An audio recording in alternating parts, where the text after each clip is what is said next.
Okay. Good morning, everybody. My name is Paige Michelle. I'm the president of the Tech City Lamarck Chamber of Commerce, and we're very happy to bring you this great webinar this morning that's going to help you with marketing your business organization online. We have a great speaker here today. We've got a couple other chamber staff members on the Zoom, Jessica Spangle, wave Jessica, and Jordan Kleinecke, our director of membership. And I'm going to invite Jordan right now to unmute, and he's going to introduce our awesome speaker for today. Hey everybody, good morning. So Doug Mansfield has actually over 20 years of experience in marketing, advertising, and sales. He's the founder of Mansfield-Marketing, and he services clients around the United States. He specializes in business-to-business and industrial marketing services. Prior to founding Mansfield-Marketing, he served as director of marketing for a law firm and marketing manager for a construction contractor. Doug is a U.S. Navy veteran of the Gulf War, Operation Desert Storm, and Mansfield-Marketing is a VEA certified veteran-owned business. Doug is a longtime volunteer presenter of marketing, advertising, and sales workshops for the University of Houston, Small Business Development, BBB, SCORE, and many others. Our topic today is promoting your business with search engines and social networking. Doug, you can go ahead and take it away, my man. Thank you, Jordan, for the kind introduction. And Texas City, good morning. It's really nice to be speaking with you today. I hope I can make good use of our hour together, and my goal is to share with you views and thoughts and best practices that you don't find on YouTube and that you haven't read before, and give you a point of view that hopefully sparks some interest and perhaps a renewed approach to marketing your business through search engines and social networking. Joining me today, let me go ahead and give us a quick introduction here. I think it's important to understand who you're taking advice from. And so I'd like to introduce to you our co-host, Miss Urimare Perdomo. We call her Uri. Good morning. Texas City, Uri. Nice to meet you guys. Uri actually manages. Happy birthday. Oh my God. Yes, happy birthday, Uri. Today is her birthday. Thank you, Paige. Thank you. Uri actually manages the services we're talking about today. I might ask her to step in and share some points as the person with the more current hands-on experience. We're speaking to you today from our office near downtown Houston, where we actually do what we're talking about here every day. And behind me are some people actually working right now on the very services that we're talking about. So the information that we're going to share with you today is based on relevant, current practices that we find useful. And I'd also like to help you perhaps avoid mistakes or spending time on things where your time would be better used elsewhere. And so let's go ahead and begin. Oh, one more thing. I'd like you to go ahead and use the chat feature during this presentation. And if you have questions, go ahead and get them into the chat. We'll take a few minutes at the end in case there are some follow-up questions and answers, or in case your question is better reserved to the end. But just use the chat. Uri is going to monitor chat, and she will rudely interrupt me, yes, just like you would if you were here at the table with us. And we'll try to get to those questions as the questions come up, if they're relevant and to the point. The other thing is we have a handout that we'll make available. Paige will have in her possession a resource guide. So at the end of today's presentation, you will have available to you a PDF resource guide, which is much better than a copy of the presentation. So if you'd like a takeaway, Paige will have that to share with you members. Okay, let's get to it. Let's talk today about promoting your business with search engines and social marketing. Now, search engines and social marketing are two ways to promote our business. They're not necessarily the only ways, but they are the two main ways. One thing that we're going to touch on today, but is typically not included in those two categories, is paid advertising. We are going to touch on that today because it's an important opportunity. But today we're going to really divide our time into two different topics. One is establishing our presence. And most of you, probably all of you, have already established your presence, which means that you have a website. It means that you have social media accounts like a Facebook business page. And hopefully it means that you have business listings. We're going to touch on these three things to make sure that you have them and that they're in order. We want to make sure that our web presence is in order before we get to step 2, which is attracting an audience. I always like to divide our complete digital marketing strategy into these 2 simple segments. One is building a website and social accounts and business listings that have a cohesive message, that have a consistent brand, that inspire people to take action when they find them, when they land on our website. The second part, and honestly the more difficult part, is how to get the people to the website, how to get the people to take action. And we're going to divide our time today into these 2 different phases. If we can accomplish step 1, then it makes sense to go to step 2. If we had a crummy website and social accounts that were outdated, it wouldn't make a lot of sense to spend a lot of time on attracting an audience or spending money on advertising. It only makes sense that one should come before the other. And so we're going to go off the presentation, and I want to show you today. And again, I know that many of you, or all of you, have a website. We're not going to spend a lot of time on teaching you to build a website today, but I would like to point out what I think are some helpful resources that you may use. One is this. When I am asked to teach small business owners how to build a website, and I assume first that they are going to undertake the project themselves before paying someone else to do it, I always recommend Wix first. Wix is a common website platform. I think it's a great platform. There are some limitations. Wix is a simple system. A professional web developer would say, oh, Wix isn't for professionals. Well, you can really build just about anything you can imagine on Wix. It takes some getting used to, but it's a good platform and it's very friendly for beginners. If you have a website that you've grown tired of and you don't know what to do, I would suggest just creating a free account with Wix and kick the tires and start getting a feel in the background for what it's like to build a new website. And perhaps you'll find that you're more capable than you thought of building your new website instead of feeling stuck with the website that you don't feel really represents your business at this point in time. If you have an e-commerce business where you sell things online, I always recommend Shopify, which is by far the best e-commerce platform. Yes, it's true. With Wix, you can also sell products on your website. But at some point, if you're serious about e-commerce and you make the core of your revenue comes from selling products on your website, Shopify has features, and it's really a powerful system that outperforms Wix in many ways. So Shopify is the best for e-commerce. If you notice that I didn't recommend WordPress, it's only because WordPress, while it's a great website platform, is not ideal for do-it-yourself business owners. So if you have someone else manage all of your website tasks for you, WordPress is great. But if you're a really busy, overtasked small business owner and you want the power to update your own website, WordPress can be an unwelcome learning curve and there's some maintenance required. Otherwise, great system. You might consider WordPress as an alternative to Wix. So that's how I would build a website. Now, let's talk about what to say on a website. This is important. The words on a website, and those of you who have an existing website, I'm going to invite you to reconsider the words on your website. And today I'd like to suggest do as we do. So I'm going to use myself as an example because, again, I've done what I'm teaching here. This is what I consider to be the best practice in terms of how to present a message. And so what I like to do here is the words are actually more important than the design, as I've said. Don't focus on the graphic design as much as the words and communicating a message. That's what people want. Different than years ago where a fancy website made us look more important. That's not what people want today. They want authenticity, transparency. They want trust. And so I am a big fan of branding. I get my name wherever I can.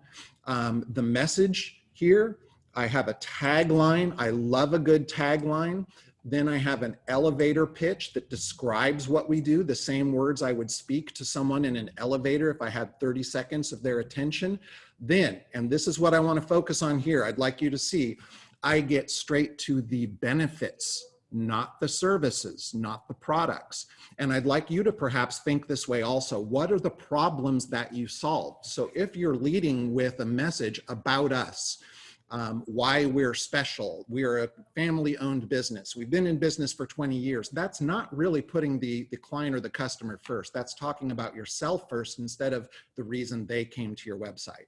So instead of saying what marketing services we provide, I tell them what problems we solve, because from experience, these are the problems that people have and the ones that we're best prepared to solve. So I lead with that. In fact, if you look at my homepage, you won't even find a list of services. And on our services page, you'll notice that the first thing I say is that goals are what we deliver, services are how we achieve them. What I'm trying to do here is decommoditize what we sell. I want to charge more than other companies for the same products or services. I don't want to be a commodity. Oh, $1,000 of marketing from here is equal to $1,000 of marketing there. That to me is a losing battle. I'm not going to win the price battle because I don't want to be cheap, and I don't want you to either. I want to communicate something that's different. What do we do different than others? What's our strength? And if I go straight to services, I start sounding like everyone else. And I'd like you to consider a similar strategy, even if what you sell are products, even if the products that you sell are available elsewhere. And that's a hard challenge. The words matter. They're half the battle in creating a good website. Next, I'd like to talk about your social media accounts. I want to show you some examples here of what I consider to be the power and the reason that we might choose social media accounts. We all know, are we logged in today, Uri? Let's see. I don't think so. Oh, Yes. we are logged in. Oh, we're okay. logged in as Katie. I better log out of Katie because we didn't get her permission to use her account today. Hey, Katie, guess what we're doing? Using your LinkedIn profile. I know, right? I'm signing out of Katie. Okay, so now we're back here at LinkedIn. That was Katie in the background, realizing we were all looking at her profile. LinkedIn is a great business-to-business network. You already know this, but LinkedIn, what I'd like to share with you is this, because I get a lot of views on LinkedIn that are different. One is there's a lot of people who are already big fans of LinkedIn. If you sell business to business, you know it exists. You probably have a profile. Whether or not you think LinkedIn is great, that's probably 50-50 in the audience that I'm speaking to today. LinkedIn is what you make of it. LinkedIn is not something where you simply sign up and wait for LinkedIn to happen to you. If you do that, you're going to form a negative opinion of LinkedIn, because the first people that are going to reach out to you are going to be the salesmen selling things that are kind of spammy. It's going to be people with fake accounts asking phony questions. You're letting it happen to you. And just like in real life, if you want to build good connections and control the people that you call your friends or your associates, you need to take the action. That means you need to reach out and connect with people. Don't wait for it to happen to you. And that to me is the main reason why people either form a negative or positive opinion of LinkedIn. LinkedIn is an awesome tool. You can do so much good without spending any money on LinkedIn if you sell to other businesses. So for that reason, LinkedIn goes high on my list of social networks that you should participate in, unless you focus specifically on the business to consumer world. If you sell apparel, fashion accessories, food products, things that are clearly consumer focused, LinkedIn, I could take it or leave it. And of course, you know what I'm going to suggest next. I'm going to suggest, I don't want to go to that page. I want to go there. I'm going to suggest Facebook.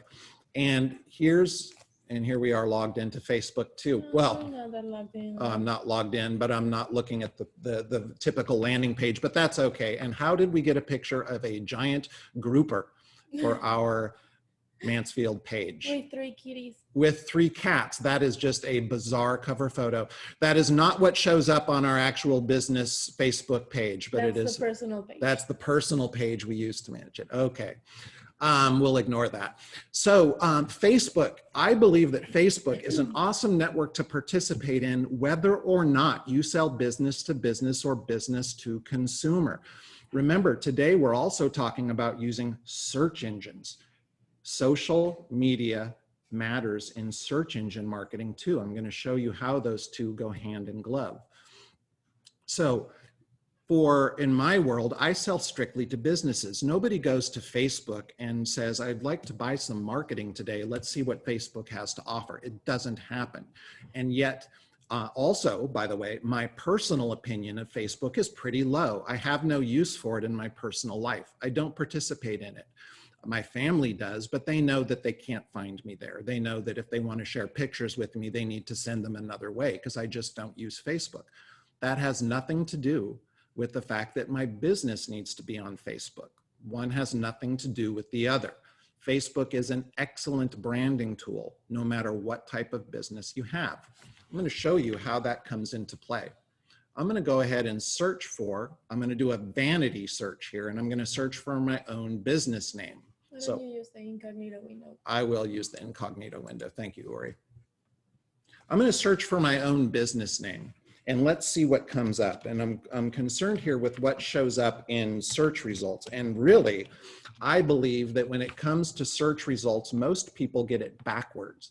The first thing that they worry about is showing up for their, quote, keywords. In my case, that would be digital marketing or business marketing. That is not what I worry about first. What I worry about first is my own trademark, my own business name. This is a prerequisite. Before I worry about any other keyword phrases, I need to show up for my own business name, and I need to control what's shown. I can't really control it because Google does what Google wants to do, but I have pretty reasonable influence over what Google does, and I'll show you how we do that now. Mansfield-Marketing. And this is the search that people perform before they ever call me and before they ever call you. We'll never know how many people found our website and said, yeah, that looks like what I want to buy, but let's see if they're the real deal. And they type our company name in. They, quote, Google us. Now, based on what they see when they Google us, we may or may not get the phone call or the sale. And maybe we didn't do anything wrong at all. Maybe our competitor just did it better. So in our case, what happens? First of all, there's an advertisement on our page that says Mansfield-Marketing's #1 competitor. They're always here, these smart sites people.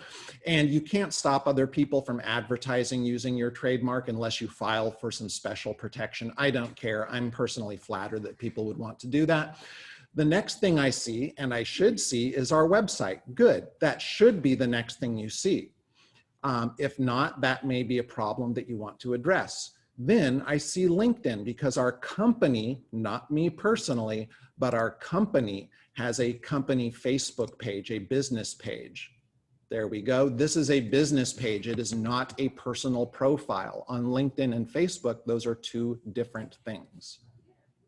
The next thing I see is another link to LinkedIn, but this time it's linking to my personal profile. So from LinkedIn, I have two search results that show up on the first page of Google right below my company name. For me, that works really well because LinkedIn is where we do business.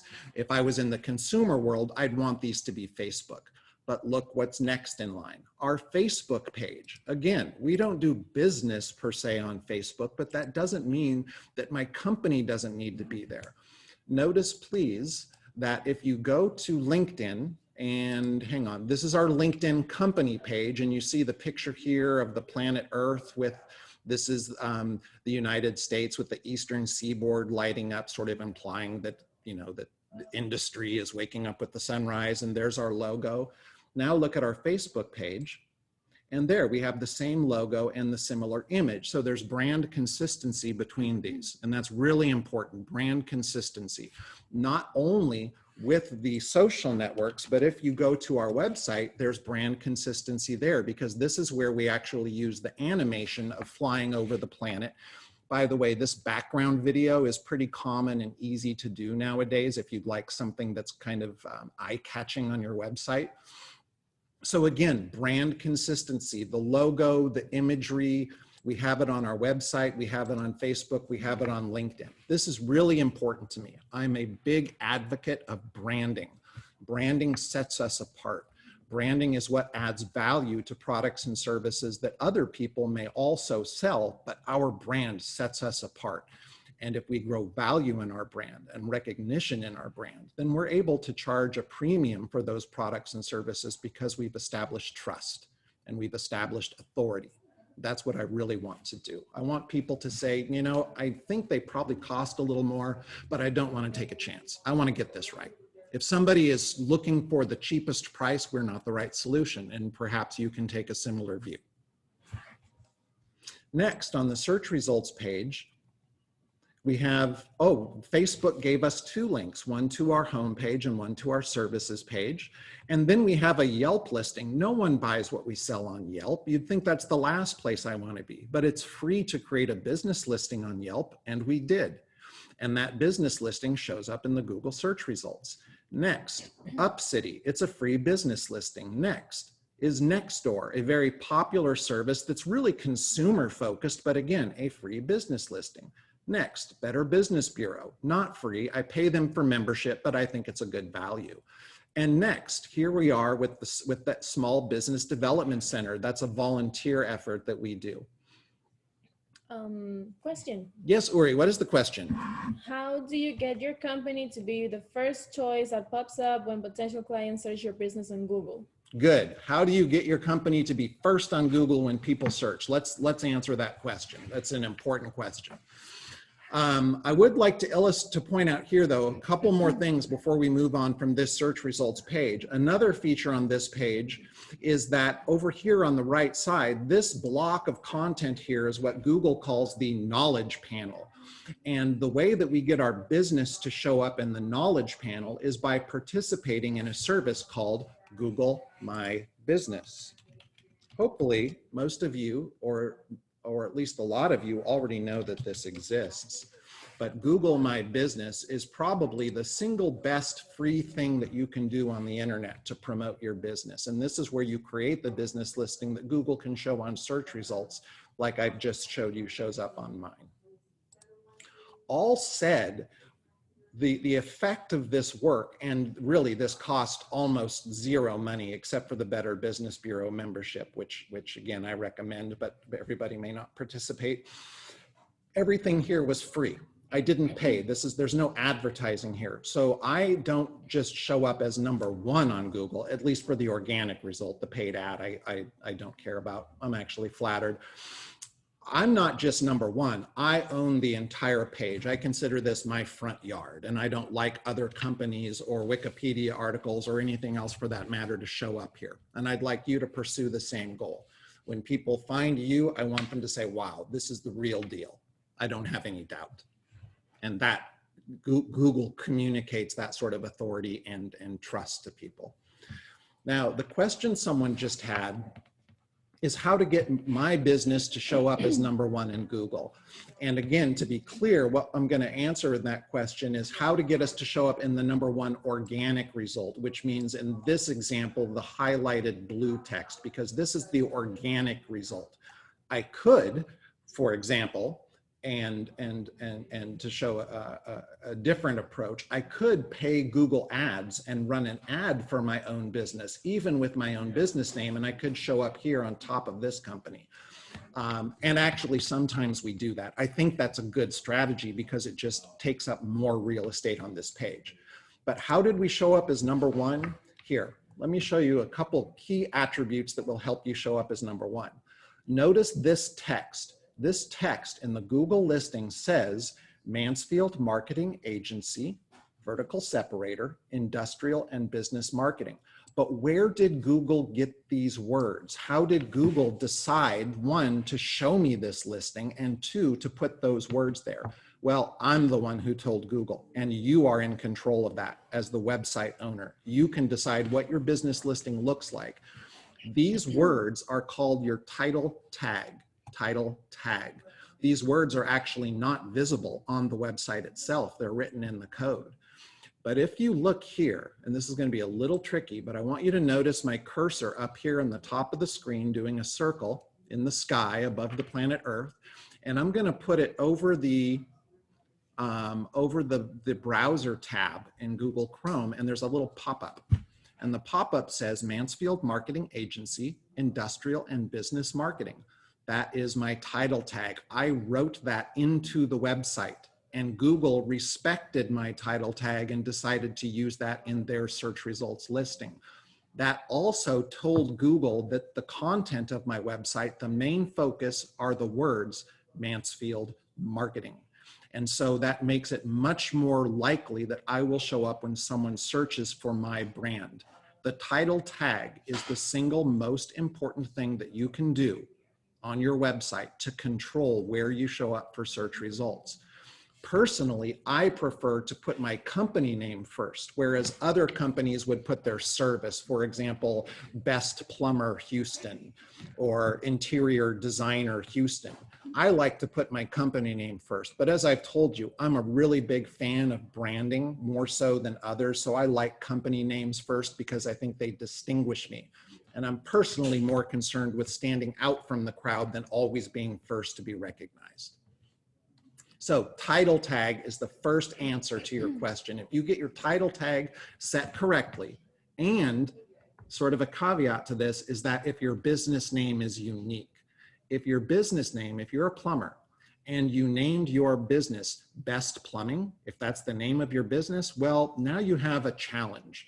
The name is cool, but unfortunately the phrase Best Plumbing is really competitive. So you're competing against other plumbers now who just say Best Plumbing instead of others with the same business name.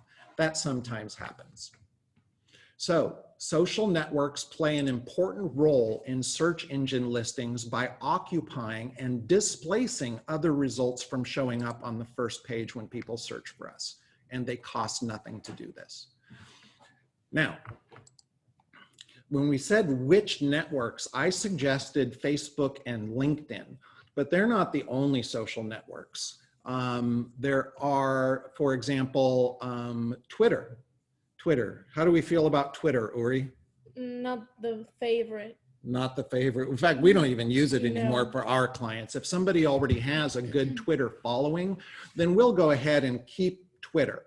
But if they don't already have a good Twitter following, then we're not going to create a Twitter page because we just don't feel that Twitter is the best environment for business. It has its place. That's not it.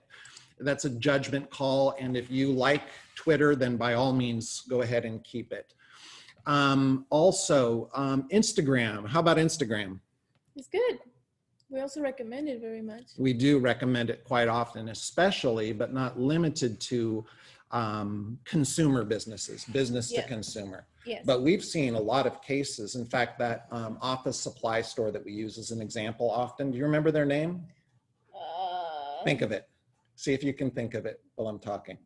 I'd like to show people because they're such a good example of what to do. Let me find. I know I'll find them. Okay. So Instagram is also a good social network, and Instagram is convenient because we can manage it alongside Facebook. They're owned by, they're sort of under the same umbrella. Generally speaking, we recommend Facebook, LinkedIn, and Instagram. Those are the only three.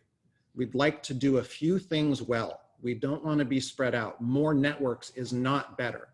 Quality over quantity, which brings us to what to say. So, and this is a really common challenge with business owners. Great, you have a Facebook page, but it hasn't been updated in forever. And what do you say? What do you post on Facebook? If you're a swimming pool maintenance company, there's only so many times you can talk about swimming pool maintenance. It starts to become difficult to update. If it becomes difficult to update, it's probably also boring to read. If it's not interesting, there's really no point in doing it. So what I'd like to invite you to think of is think of being in a meeting with someone. If you're always talking about yourself, it's not really good manners. It's not interesting to the listener. So I would suggest you take the same approach with your social marketing. For example, on Facebook, what I generally recommend is a 75-25 rule, which means here's the how to update and what to say. I recommend, as a rule of thumb, update Facebook or LinkedIn once per week. If you can do that once per calendar week, you're doing pretty well. There are some people who do it more or less, that's fine, once per week. 3 weeks of the month, I'd like to suggest that you don't talk about yourself, that you don't sell anything. If you're a local business, it might be great to promote a local charity or organization that you like. If you like saving pets, then perhaps the pet of the week at the local shelter. If you volunteer at your church, maybe the bake sale. Maybe you want to invite people to stop by and purchase some goods for a fundraiser. How about schools that need desks for students learning at home? Maybe you want to help them out. Maybe a shout out to the local restaurant where you eat lunch. This makes you a good neighbor and a member of the community. It separates you from competitors who aren't right there. Now, the examples I just shared are particularly relevant to a local business. If you're nationwide, you'll want to, that may not be the best approach. My point is that I don't always want to be selling. It's not fun to write and it's not fun to read. One of those times, 25% of the time, I'm going to sell. And I just want to say we are the best pool maintenance service in Texas City. If you have a swimming pool, here's the 3 reasons why you need to hire us. 1, 2, 3. You found it, didn't you? Yes. Why don't you share that when I ask you a question Sure. about social media? They don't have Instagram though. They don't? No. I thought they did. It was the flower shop. It was the flower shop. Find that too. Okay. That was a good example too. Some of these businesses we've encountered, by the way, doing consulting through the Small Business Development Center, and we've met some people with really neat websites and services that we use as examples now when we teach these things. So which networks? Only the ones that you feel are the right fit for your business. Generally, we choose from Facebook, Instagram, and LinkedIn. What to say? The key is to have something to say. Updating frequently is not a goal. Having something to say is the goal. And I would suggest that it's more fun to read when you're not always talking about yourself and always selling something. Business listings. Business listings. If you are a local business, business listings are critical. They cannot be ignored. And I showed you sort of a glimpse at a business listing when we were doing the search for my company name, and I showed you the knowledge panel, which you get again by using Google My Business. It's 100% free, free, free, free. Google will invite you to pay for advertising, but you don't need to.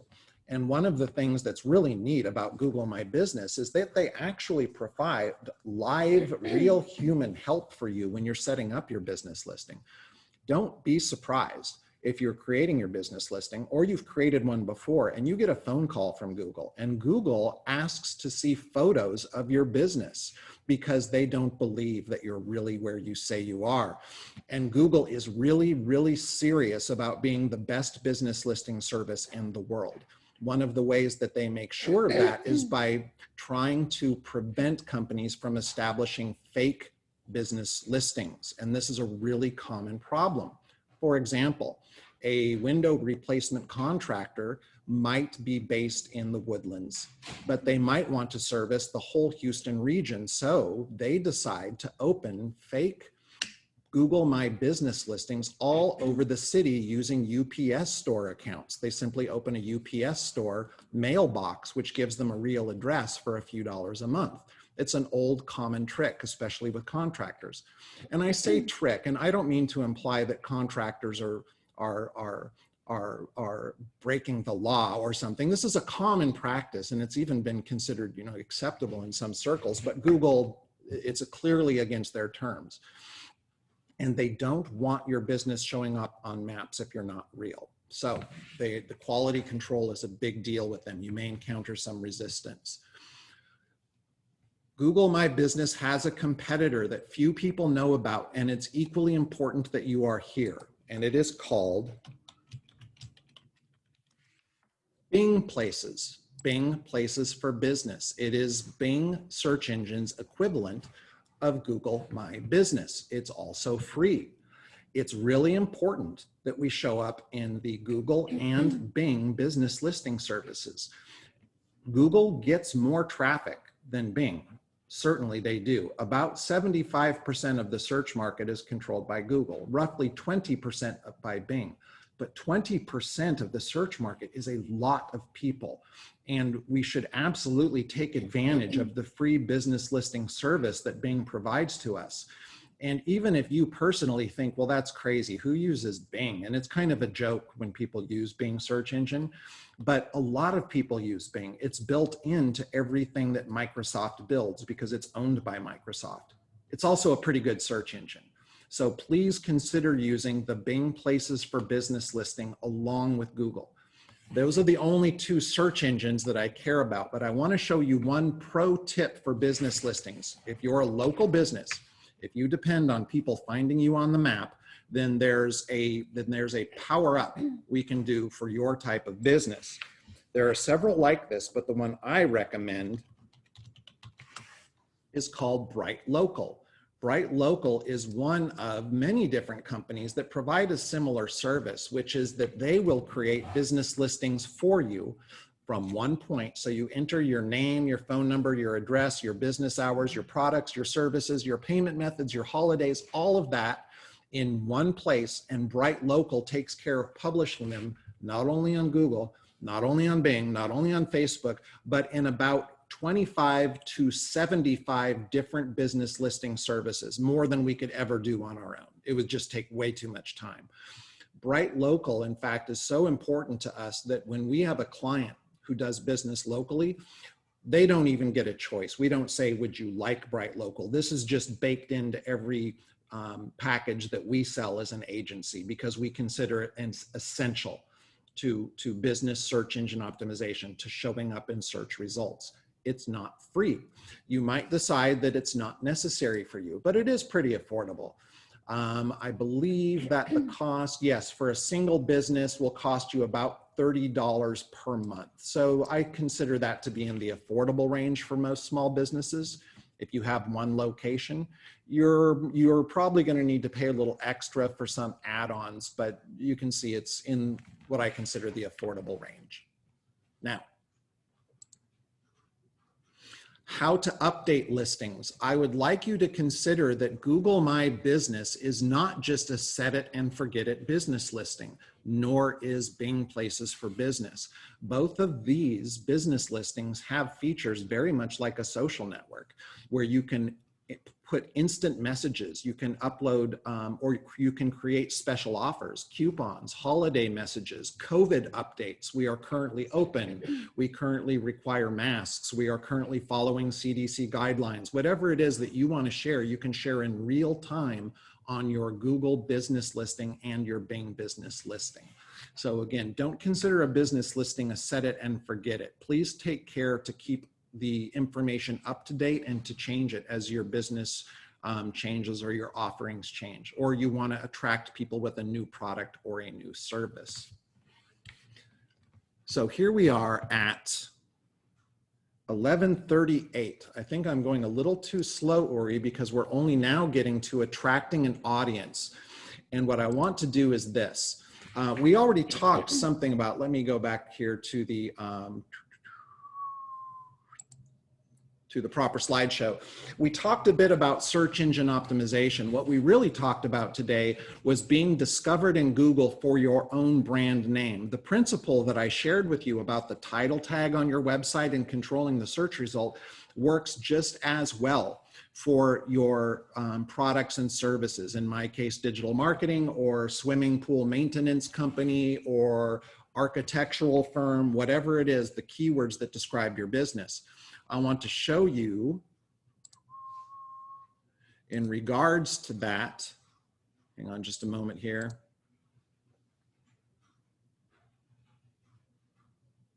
One other thing, I want you to consider that on your website, and I'm going to use another company here for an example.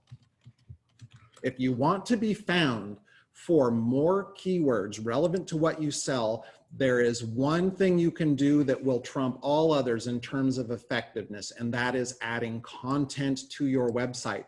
But how do you add content? I want to be the premier pediatric dentist in Houston. If your child needs tooth cleaning or cavities filled, I want you to come to Jamboree. So I want to be number one in the Google search engine when you search for pediatric dentist or dentist for children. How do I do that? One is that here in the title tag, I put pediatric dentistry, Houston, Texas, Jamboree Dentistry. That is the title tag. So in this website, we've chosen to put pediatric dentistry. But also, here's the key. On this website, there is a blog, and I love a blog because a blog gives us ways to continually update our website with new content without disrupting the pages that we've created. New content is the single best way to rank higher in search engines. If you can write more content, more is not better. We want quality content that's about the products and services you sell. It's going to help us in search engine results. I'm sorry that writing content is also sometimes difficult. It's also very effective. And we generally prefer a blog platform for that. You can call it latest news if you don't like the term blog. It doesn't matter what you call it. But that allows us to continually inject new content in our website in a way that's very simple. And most blog platforms are pretty simple to update. So that's how we use content. How to create content that gets found. That is how we do it. Okay, next. Attracting an audience. Let me just look ahead here for a second. Attracting an audience. I want to share something with you here. I want to stop for a moment because you're going to have a question here, and I think we sort of glossed over where some of you are going to be hung up or where you're hung up now. This is addressing social media, what to post. I shared with you something about that, how often to post. Remember, I recommended once per week, but you can adjust that. I want you to be intentional about which way traffic goes. Let me show you what I mean about that, because too often I see people with a business website that have a great big Facebook logo in the header of their website. This is a bad plan. I finally got a customer on my website. And in this example, the website is where the action occurs. Get a quote, buy now. I finally get someone on my website, and what? I want them to go to Facebook? No, no, no. This is backwards. For most of us, the business occurs on our website, not on Facebook. What I've chosen to do, we do use social media, but you won't see any icons up here. I don't want you to leave my website, but I do. In the very bottom of the website, what I do is let me close this chat window, is I have one great big logo for LinkedIn. I have decided that for us, because we sell business to business, LinkedIn is where the action is. I don't need to advertise that we're on Twitter and all of these other places. It's LinkedIn. We're going to do one thing, we're going to do it well. And it's at the bottom of my page. If you're looking for it, you'll find it. But once you get on my website, I want LinkedIn to send people to my website, not the other way around. Now, because there's common confusion about managing Facebook and Instagram in particular, because they're tricky to create a business page that's associated with a personal page, and there's a lot of confusion about setting these up for a business. Uri, would you please share with our audience what you do and what you've learned for managing Facebook and Instagram that makes their life easier? If you're like me, who gets distracted super easily on Facebook and Instagram with doggy videos, then this one will be really great for you. What we usually do, what we right now have, it's Facebook Business Manager. We go to business.facebook.com, and right here, it's where all the magic happens. Here you separate your personal life from your professional life. So when you go to Business Manager, it's just to manage all your Facebook pages and also your Instagram pages. It's really useful when you want to manage the advertising that you have. You want to advertise on Facebook, you want to advertise on Instagram. This is the place that you should go to advertise in just one place instead of two. Right there, you can also delegate to other people who can have access to it, and you can also remove them so you can have everything. You don't give them your personal password to go to your Facebook page. You just go here and send them the invite so they can also manage it from here. And if they don't work for you anymore, you just delete them and nothing happened. Yeah, that's basically it. What Facebook Manager is. It's really handy for every business. It goes for business owners to big agencies. And this, Uri, it solves the really common problem that people have. And I have to admit that we actually had in our early years, which is the confusion surrounding how to log in and manage the business page, because typically the business owner creates it using their personal account. Yeah. And then they don't want people to log into their personal account, or maybe an employee created it using their personal account and now the employee's gone. Yes. And it's a really common problem, and Facebook doesn't make it easy unless you use Business Manager, which solves that. It's a great, great tool. I wish everyone knew it existed. The login is the same as your personal Facebook. You just use your email and your password, and then you have access to all the benefits for Business Manager. Good, thank you. And there's another service that you've showed me before, Uri, that I think is really essential for business owners who want to use Facebook, which includes business to business businesses, business to business companies. That's right. We have the Facebook Blueprint. This is a free online training. You can do courses, you can do certification, but this is not necessary for you right now. Just focus on the courses. It's everything for free, and they give you the courses just for you to prepare to bring your business online, establish your presence. It's like a course can take like 10 minutes, maybe 15 to 20 tops. Some of them are only 4 minutes. Yeah, but that's like the overall course. Oh, that's the segments. Those are the lessons. Yes, okay. So the overall course would be like 10 to 15 minutes. But you can take a 4-minute segment and it will save your place. That's right. So you can learn in little bitty pieces if you're busy, which is a big deal because everyone here is too busy to go through and do all of these courses. It's not necessary. No, it's not necessary. Just the ones that you're interested in, like this is mostly like branding, and then it goes to advertise.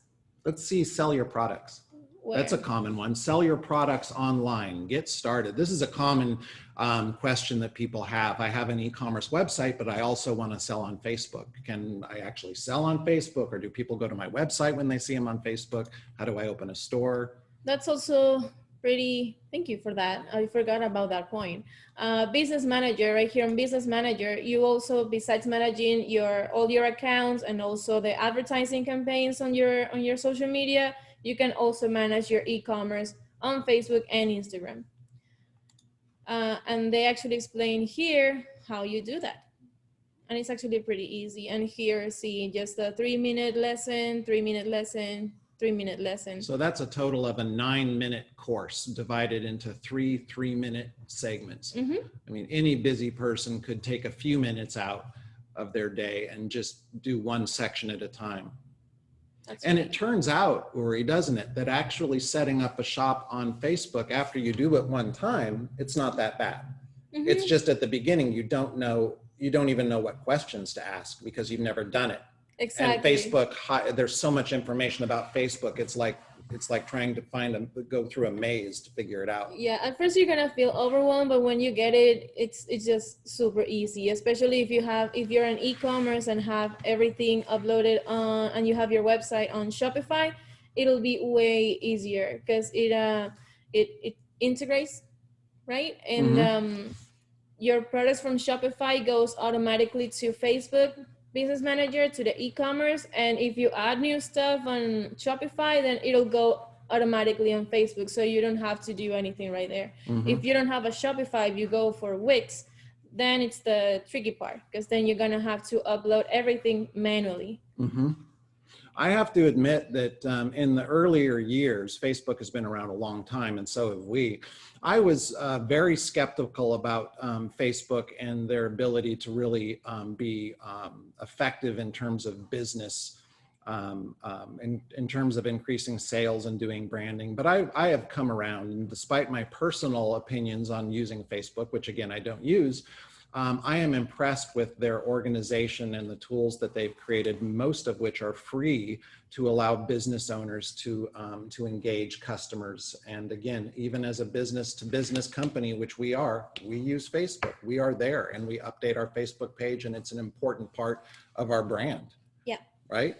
In fact, we're going to create an Instagram page too, we decided, aren't we? Yes. We decided we're going to create one. Again, we consider that part of our brand, and because Instagram has become so enormously popular, that it's another way to engage an audience. Nobody shops for marketing on Instagram, but if they come across our Instagram page, they will see how we're different. And we are different, mostly in good ways too, huh? Yes. Mostly in good ways. And we'd like to share that with people through photographs and short videos.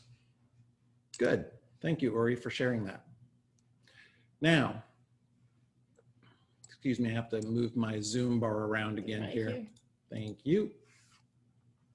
So on social media, we talked about what to post and how often to post and which way does traffic go. Which way does traffic go? I see that done wrong so often. And part of the reason is because I know that website templates, if you built using a theme, it's called in WordPress, or a template from Wix, which by the way is the correct way to build a website. You don't want to build one from scratch.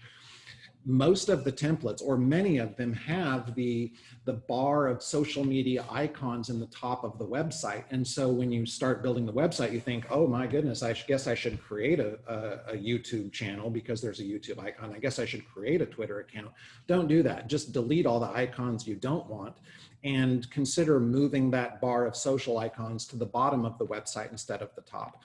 There are certainly exceptions to that because there are businesses where business does occur, and the decision to buy or engage your company can absolutely happen on Facebook or on Instagram or on LinkedIn. So I'm speaking in general terms, and there are exceptions to this, and you probably know if you are one of them.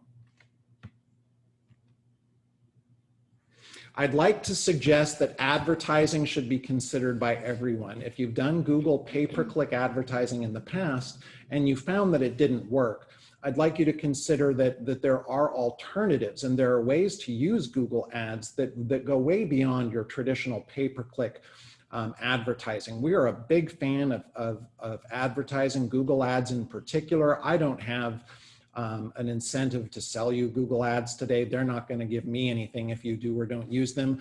I just know that it can absolutely work for most businesses. You just have to be careful about it. And if you just follow the instructions and you're in a really competitive business like a plumber or replacement windows or a dentistry, then just following the instructions isn't good enough. And it's not because you're doing something wrong. Again, it's because your competitors are doing it better, because it can be complicated. And if you're really an expert at it, you do have an advantage over others.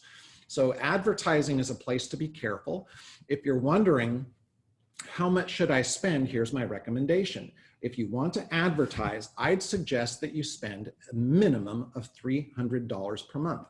If $300 per month is not a comfortable amount for you to part with initially, and let's just consider at first that we're not going to get anything back for that. We're going to spend $300. We're not going to see any sales as a result. If that thought doesn't work for you, then it's not a good idea to advertise. You shouldn't be going into this with sort of a gambling mentality where you're over optimizing your campaigns and changing them every day because you're so focused on getting that quick return on investment. That's a bad strategy.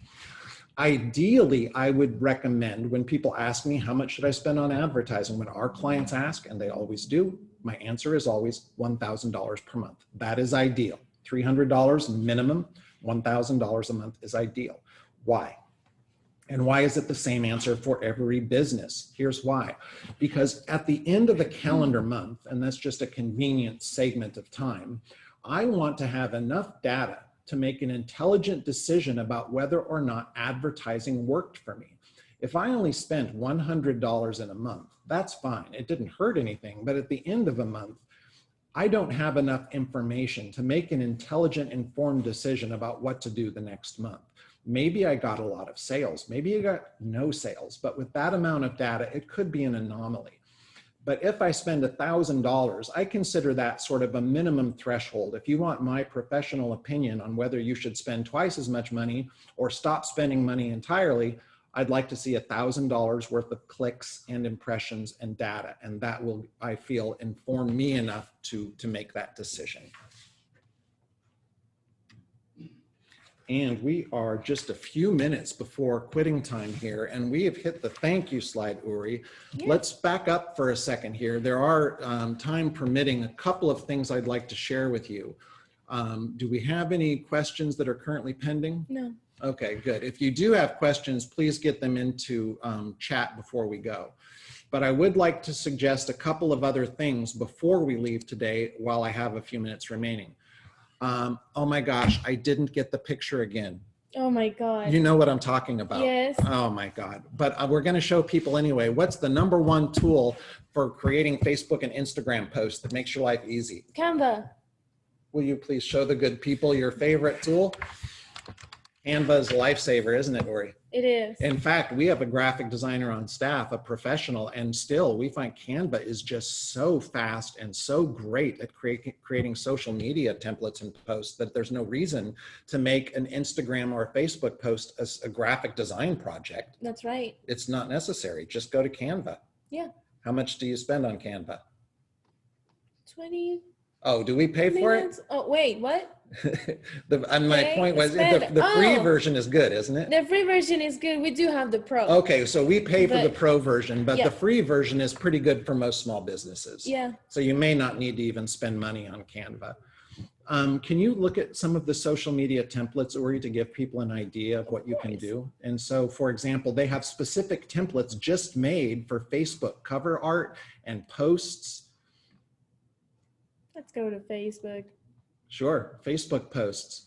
Now, a lot of these to me look very B2C-ish, very consumer focused, but I know that I could take any of these templates and I could change the picture and I could make them, I could put a picture of a construction crew in one of those and I could be promoting my construction business. Easy, easy. Just change out the picture and the words. That's right. And these are formatted just right for Facebook, aren't they? The right dimensions, because Facebook has specific dimensions of posts Yes. that are ideal for their platform. And so Canva takes care of that for us. Yeah. If you go here, then you can also choose the colors that you want. And they give you the colors that are right here, so you can copy them and stuff. Nice. Yep. Good. And you also have, for those people who want to, video. Can you please share with us the tool you found for video? Because video is such a powerful way to communicate a brand and a message, but people avoid it because it seems complicated. It's mostly on mobile, but yeah.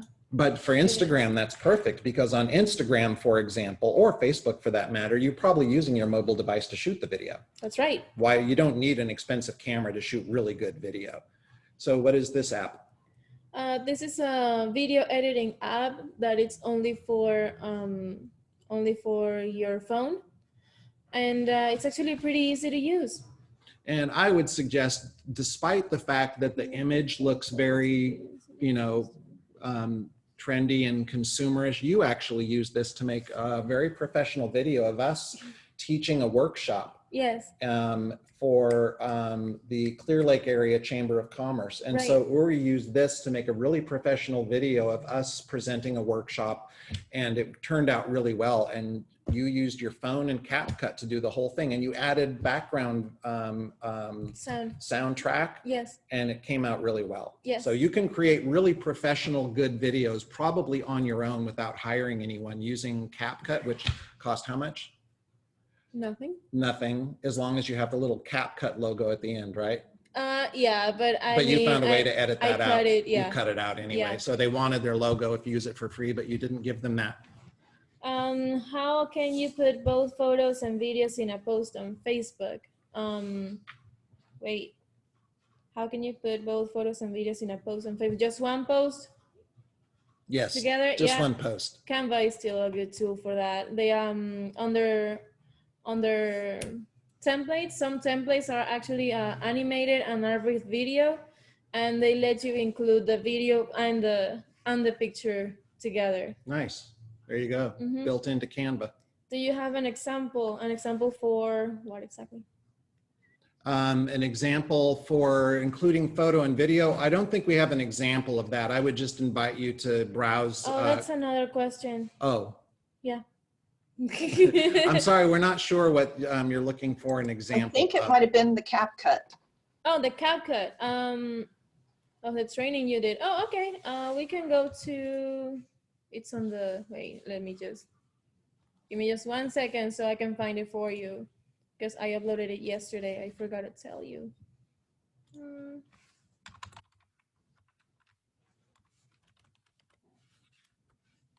Let me just go to the Drive folder real quick.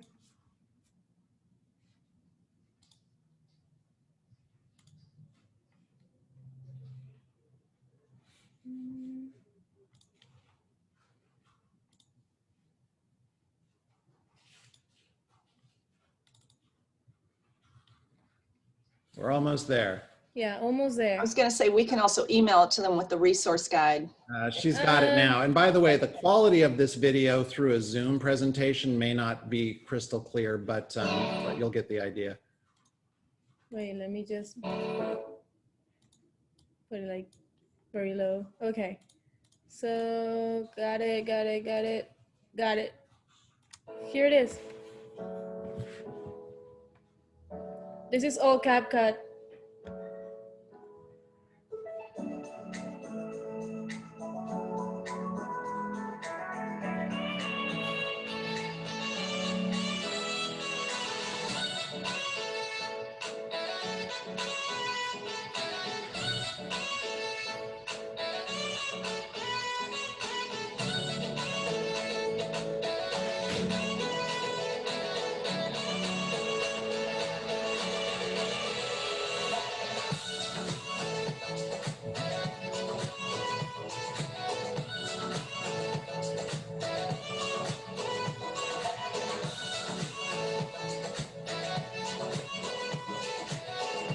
Okay, first workshop with Chamber of Commerce Relate. How do you feel? How do you feel? Thank you, Uri. Yeah, Uri did that herself, and I know that we don't need to hire a videographer when we have Uri and her mobile phone in CapCut. So that is a good example to share with everybody. Thanks, Was Uri. the music part of the app? I had to download it through iTunes, so I had to pay for it. But there are some, they do have some music included, but it's not that good. Okay. If you want great music, use Shutterstock. Shutterstock, the same place you know for getting stock photography, they have audio clips that are great. You can buy single audio clips and use them as much as you want for commercial use on Shutterstock. Okay. That being said, I'd like to go ahead and wrap this up. We're just a minute past 12. And so Paige, I'd like to thank you very much for having us today. And I'd like to thank all of you Texas City Chamber of Commerce members for attending. I hope that you found this time useful. Paige, do you have any closing comments, things you'd like to share? No, we just thank you very much. This was great information. We've recorded it for other members to watch. We will look forward to getting the resource guide, and then we'll send that out to all the participants today. And happy birthday again to Uri. And we'll see you on your birthday, Doug. Our next webinar with you is on your birthday.